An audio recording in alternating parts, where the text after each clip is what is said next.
ഈ ഒരു എക്സാമിനേഷന്റെ പ്രഷർ അനുഭവിച്ച് നിൽക്കുന്ന, റിസൾട്ട് എന്താവും എന്ന് അറിയാതെ നിൽക്കുന്ന, ആ ഒരു റിസൾട്ട് തങ്ങൾക്ക് നല്ല സ്കോർ ചെയ്യാൻ പറ്റുമോ എന്ന് അറിയാതെ നിൽക്കുന്ന മക്കളുടെ മുന്നിലേക്കാണ് നാട്ടുകാരും വീട്ടുകാരും കുടുംബക്കാരും എല്ലാവരും ചോദിക്കുന്നത്, നാളെ റിസൾട്ടാണ് ഫുൾ A+ കിട്ടൂലേ എന്നുള്ളത്. എന്തിനാ നിങ്ങൾ അങ്ങനെ ചോദിക്കേണ്ട ആവശ്യം? നിങ്ങൾ അങ്ങനെ ചോദിച്ചു എന്ന് കരുതിയിട്ട് അവർക്ക് ആ മക്കൾക്ക് ഒന്നും കൂടെ പ്രഷർ ഈ സമയത്ത് കൊടുത്തു എന്ന് കരുതിയിട്ട് 9 A+, 10 A+ ആവും എന്നുള്ളത് നിങ്ങൾ ആരെയും പ്രതീക്ഷിക്കുന്നുണ്ടോ? പിന്നെ എന്താ നിങ്ങൾക്ക് കിട്ടുന്ന സമാധാനം എന്ന് പറയുന്നത്? സോ ദയവ് ചെയ്തിട്ട് ആ ഒരു പരിപാടി നിർത്തും. അത് വേണ്ട. നമ്മുടെ മക്കളോട് പറയാം, എല്ലാ അച്ഛനും അമ്മയും പറയേണ്ട ഒരൊറ്റ വാക്ക് ഇത് മാത്രമാണ്, നാളത്തെ result എന്തായിക്കോട്ടെ, 5 A+, 6 A+, 4 A+, 1 A+, 10 A+, എന്തോ ആയിക്കോട്ടെ, ഡോണ്ട് വറി, ഞങ്ങൾ നിന്റെ കൂടെയുണ്ട്. നീ ഒരു പേടിയും പേടിക്കണ്ട. ഇതിനു ശേഷം ഇനിയും എക്സാമുകൾ വരാനുള്ളതാണ്. നമുക്ക് അവിടെയും അടിപൊളിയാക്കാം.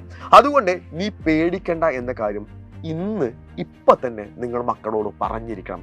അതാണ് അവർക്ക് കിട്ടാവുന്ന ഏറ്റവും വലിയ കോൺഫിഡൻസ് എന്ന് പറയുന്നത്. ഇനി പറയാനുള്ളത് മക്കളോടാണ്. മക്കളെ, നിങ്ങൾ എന്തിനാടാ പേടിക്കുന്നത്? നിങ്ങൾ എക്സാം നന്നായിട്ട് അറ്റൻഡ് ചെയ്തിട്ടില്ലേ? നിങ്ങളുടെ എത്രയോ ദിവസത്തെ ഉറക്കത്തിന്റെ, എത്രയോ ഭക്ഷണങ്ങൾ സ്കിപ്പ് ചെയ്തതിന്റെ, എത്രയോ കഷ്ടപ്പെട്ടതിന്റെ, എത്രയോ ദിവസങ്ങൾ ടെൻഷൻ അടിച്ചതിന്റെ റിസൾട്ടാണ് നാളെ വരാൻ പോകുന്നത്. ആ ഒരു റിസൾട്ട് നിങ്ങൾ അമിതമായിട്ട് ടെൻഷൻ അടിച്ചു എന്ന് കരുതിയിട്ട് ഒരു മാറ്റവും വരാനില്ല. SLC എന്ന് പറയുന്നത് നിങ്ങളുടെ ലൈഫിലെ വലിയ ടേണിംഗ് പോയിന്റ് ആണ്. അതുപോലെ തന്നെ SLC വലിയ സംഭവമാണ് എന്നൊക്കെ മക്കൾ കേട്ടിട്ടുണ്ടായിരിക്കാം. ടേണിംഗ് പോയിന്റ് അല്ല എന്നൊന്നും ഞാൻ പറയാൻ നിൽക്കുന്നില്ല. പക്ഷേ ഇതല്ല നിങ്ങളുടെ ലൈഫിലെ അവസാനത്തെ പബ്ലിക് എക്സാം. ഇത് നിങ്ങളുടെ ജീവിതത്തിലെ ആദ്യത്തെ പബ്ലിക് എക്സാം ആണ് എന്ന ബോധ്യം നിങ്ങൾക്ക് ഉണ്ടായിരിക്കാം. നിങ്ങൾക്ക് ഫുൾ A+ കിട്ടി, സെലിബ്രേറ്റ് ചെയ്തോ. 9 A+ കിട്ടി, സെലിബ്രേറ്റ് ചെയ്തോ. 5 A+ കിട്ടി, സെലിബ്രേറ്റ് ചെയ്തോ. കാരണം നിങ്ങൾ ഇത്രയും കാലം കഷ്ടപ്പെട്ടതിന്റെ റിസൾട്ടാണ് വന്നിട്ടുള്ളത്. അല്ലാതെ 10 A+ കിട്ടിയാൽ മാത്രമേ സെലിബ്രേറ്റ് ചെയ്യാവൂ, 10 A+ കിട്ടിയാൽ മാത്രമേ ഞാൻ എന്തോ സംഭവമാവൂ എന്ന് പറയുന്ന ചിന്ത വേണ്ട. നിങ്ങളുടെ ഹാർഡ് വർക്കിന്റെ റിസൾട്ടാണ്. അതിനെ നിങ്ങൾ നന്നായിട്ട് സെലിബ്രേറ്റ് ചെയ്തേക്കാം. അതിനു വേണ്ടിയിട്ട് ടെൻഷൻ അനുഭവിക്കേണ്ട ആവശ്യമില്ല. നിങ്ങൾക്ക് എങ്ങാനും ഇവിടെ മാർക്ക് കുറഞ്ഞിട്ടുണ്ട് എങ്കിൽ നിങ്ങളുടെ മുമ്പിൽ +1ഉം +2ഉം ഉണ്ട്. അവിടെ നിങ്ങൾക്ക് നല്ല സ്കോർ വാങ്ങിയിട്ട് സക്സസ് കാണിച്ചു കൊടുക്കാം. അതും കഴിഞ്ഞിട്ട് നിങ്ങളുടെ മുമ്പിൽ ഡിഗ്രി വരുന്നുണ്ട്, കോച്ചിങ്ങുകൾ വരുന്നുണ്ട്. അവിടെയൊക്കെ നമുക്ക് സെലിബ്രേറ്റ് ചെയ്യാനുള്ള അവസരങ്ങളുണ്ട്. ഇതിനെല്ലാം അപ്പുറമായിട്ട് ഒരു 10 വർഷത്തിന് ശേഷം നിങ്ങളുടെ ഒരു കരിയർ ഉണ്ട്, നിങ്ങൾ ഏത് ജോബിലേക്ക് എത്തുന്നു എന്ന് പറയുന്ന സിറ്റുവേഷൻ ഉണ്ട്.